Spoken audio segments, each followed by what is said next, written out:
Coming in 8th in the Central Division and last in the entire Western Conference, to again nobody's surprise, I have the Chicago Blackhawks, a team very similar to the San Jose Sharks, but I have the Blackhawks getting 67 points, um, which is just half a point under where the books think they're going to be, so pretty similar there. This is a point increase from where they were last year, but honestly, I'm not that high on the Blackhawks getting any better this year. I'm looking at their blue line right now, and it might be one of the worst blue lines in the league. They get rid of Peter Mrazek and bring in Spencer Knight. I like Spencer Knight, but I think I like Peter Mrazek a little bit more. So their goaltending issue might be even a little worse. Their blue line's horrible, and honestly, this forward group didn't do anything very much at all either.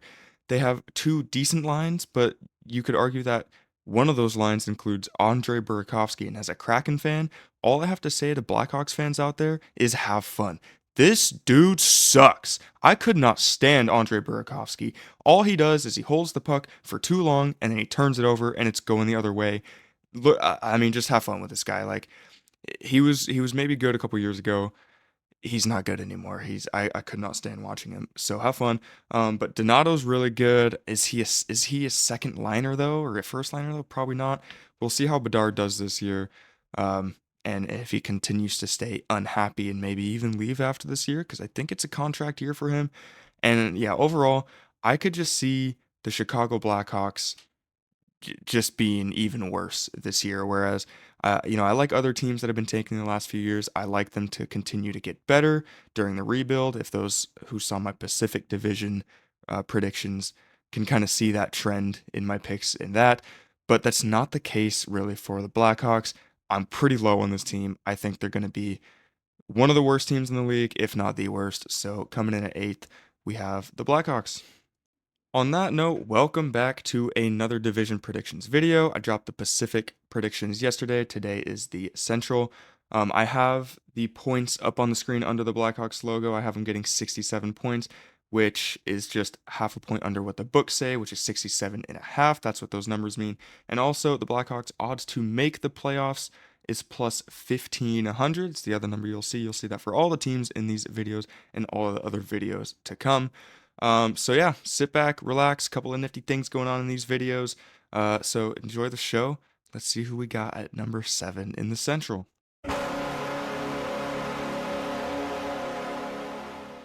Coming in at number 7, we have probably my least favorite team in the entire NHL to try and predict this year, the Nashville Predators. Now, they didn't do much in the offseason, and honestly, I was pretty high on them going into last year, and they were like the worst team in the league, one of them at least the biggest disappointment. And on paper, at least these top two lines, the top six on the forwards should be good, should produce numbers. They just absolutely didn't. But if we look aside from the top two lines, this forward depth is pretty bad. I don't think, like, other than the old vets that scored goals 10 years ago up front, other than that, they really don't have any goal scorers. And their defense probably should be better than it definitely was last year, but it still feels like it has holes, and just something about the way this team was last year. It's just a bad team that made too many mistakes. And some people are thinking, yeah, they're not going to be as bad as they were last year. Like, they were probably pretty unlucky at times, which I agree with, and I'll give you that. But at the same time, to be that bad, like, it's not complete luck, and you're probably just going to be that shit again. Like, probably not as bad. I have them getting 80 points here, and that is 6.5 points under what the books think at 86.5. I still think that's just a little too much, and I'm not putting anything on this team to do any good. I don't trust them at all. Saros should have a bounce back year, but that's assuming that the blue line somehow just fixes all the holes they have. And even then, I don't think that the depth of this forward group can score goals. So, like I said, I don't like predicting this team because I feel like they should be better, but I'm not going anywhere near that. I have them staying at 7th in the Central with 80 points. I feel like that's even a lot. Now that I'm talking about it and saying it out loud, probably should have them getting way less, but we'll stick with 80 for now. You know what? I just made a decision, and this is my video, so I can do what I want. I am actually dropping Nashville down 2 points to 78, and check this out. I am going to take under 86.5 on Nashville this year, because just talking about them out loud, I just don't trust this team at all. I don't believe in them, especially if they end up trading someone like Marcia So at the deadline. If they end up being really bad again and are just like, yeah, that Stamkos signing was an absolute failure and an absolute mistake. He's too old now and he just doesn't fit with his team, which just seems to be the absolute case last year. And I'm not putting my faith in someone that old to find his roots on this team right now. So I think this team's going to be bad again. I will take that under. Um, and now we can move on to number six. This is when things start to get very interesting because I went back and forth multiple times on the next 2 to 3 teams here. But coming in at number six this year and missing the playoffs, I have the St. Louis Blues. I originally had them at sixth, and then fourth, and then fifth, and then fourth again, and now I'm officially making it them at sixth, missing the playoffs. Now I actually was a high like on them last year, and I thought they were like my number one sleeper pick to make the playoffs, and I could not have been more proud of my pick because it just barely hit last year with that crazy like 12 game winning streak that they had. And although that was just incredible, and I even had them winning that first round in the playoffs against the Jets, and I was about 1.3 seconds away from that hitting as well.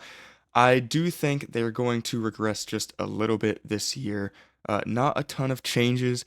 I do trust Montgomery behind the bench there, but I don't know. I just think that the other teams ahead of them are just a little bit better, and I think maybe that 12 game win streak, those are hard to come by. Maybe it's a little bit fluky, and so if we get rid of that this year, then maybe the Blues come down to earth a little bit and miss the playoffs. Um, but however, I think they have a great lineup, a bunch of depth. They have a phenomenal blue line. I love Colton Parayko. What a player.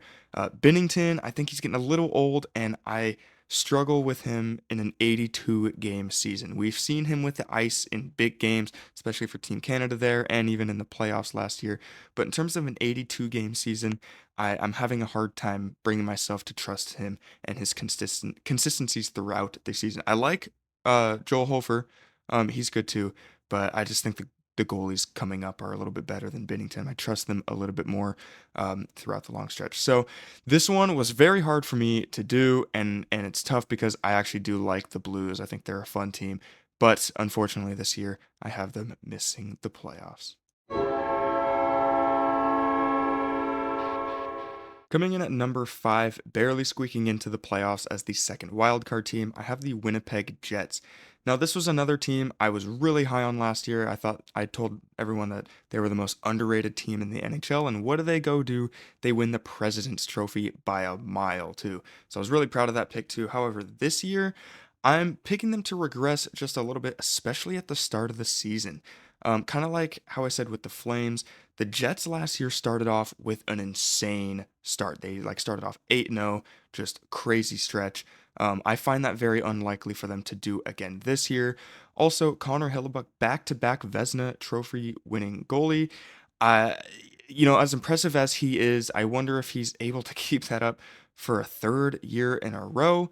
And I'm just gonna bet on, he's still gonna be solid, above 900 save percentage, but I'm gonna just say that it's hard to do that 3 years in a row. What he's been up to, but my biggest reason of dropping them all the way down to the fifth in the Central is Adam Lowry, their captain, is going to be out for the first few months of this season, and so I think they lost some depth up front, but it's still one of just the most underrated forward groups in the league. I like that, but I am predicting them to struggle a little bit at the start of the season just because they don't have that depth piece in Lowry and their captain for the first few months of the season. They also lost Nikolai Ehlers to Carolina, which is very good for the Hurricanes. We'll talk about that in another video.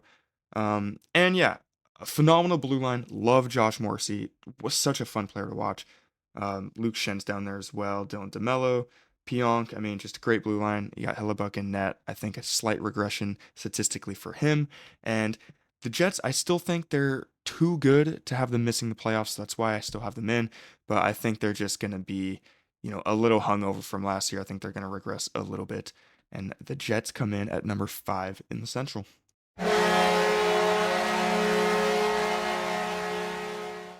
Now, for the Minnesota Wild, it was them and the Blues that I was just absolutely back and forth on. I was pretty confident in my Jets pick to kind of regress and stay in that 5 spot, but between who made the playoffs, between the Blues and the Wild, that was the real discussion. And what kind of made me pick the Wild is, first of all, they re signed Marco Rossi finally today. And so that's a big piece, important part for them. And I think that the Wild have a little bit better forward depth than the Blues this year. Maybe not. Maybe they're about the same.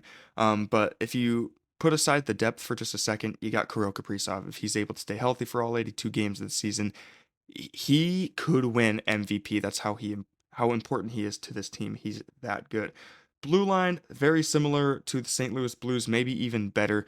This blue line is pretty nasty, pretty good. And then you got Philip Gus the Bus in net, who I really like. I like him up and coming just a little bit more than Jordan Binnington. I worry about him as well because I think there's going to be a lot of pressure on him. I think he's going to get a heavy workload after the retirement of Marc-Andre Fleury. But overall, I just maybe it's just that Kaprizov, that Rossi trade that just maybe pushes Minnesota over the hump. Um, and also cap space. I just looked it up, and it looks like the Wild have a lot more cap space than the St. Louis Blues. In fact, the Blues basically have nothing. So if it comes down to that trade deadline, and these two teams are very close in the standings, I just trust. I feel like maybe the Wild have that edge if they want to go out and get someone else or something like that, and be more buyers at the deadline where the Blues just simply cannot do that. I don't know a ton about cap space. I just used Puckpedia there, so someone can correct me if I'm wrong there. Um, but yeah, I have the Wild getting fourth, getting that first wild card this year with 97 points and squeaking into the playoffs once again.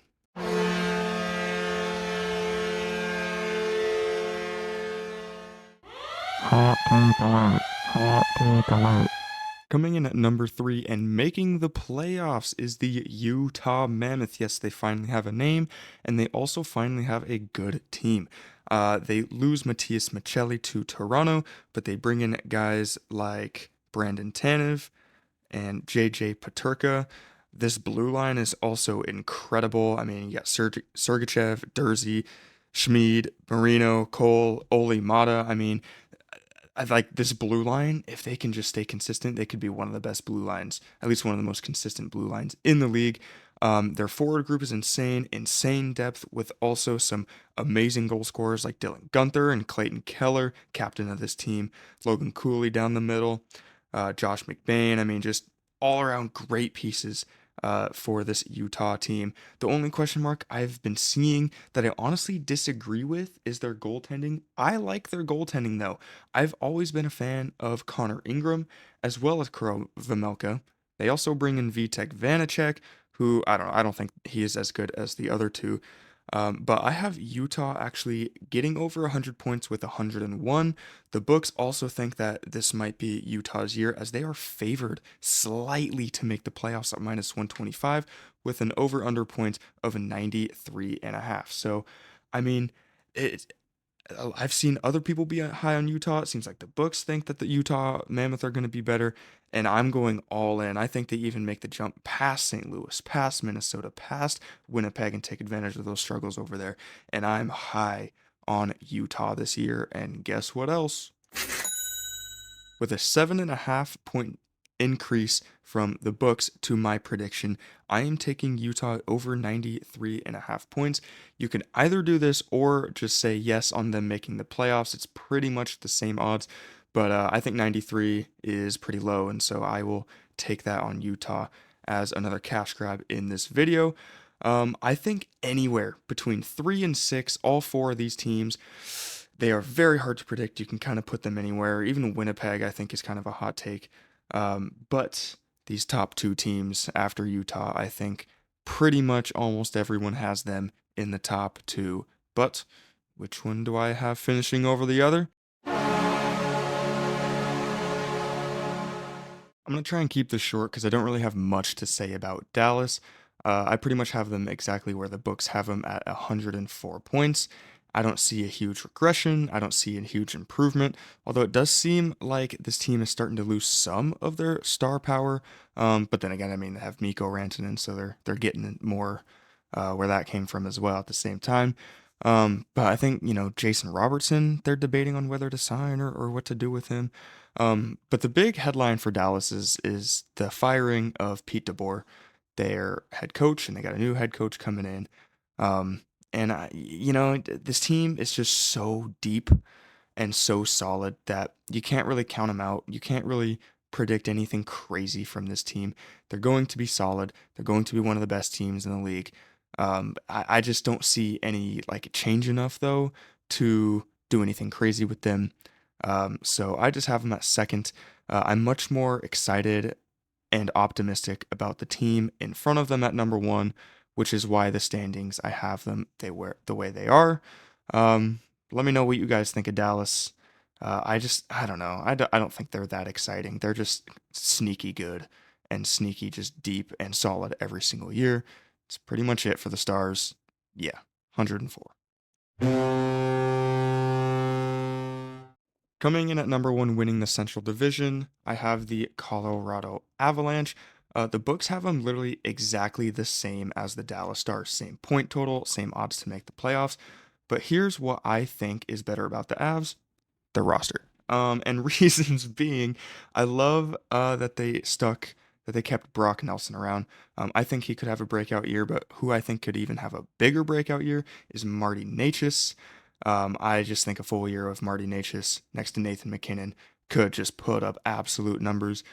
Full year of Gabriel Landeskog as well as Val Nichushkin. I just think the top two lines on this team are much better than the top two lines for the Dallas Stars.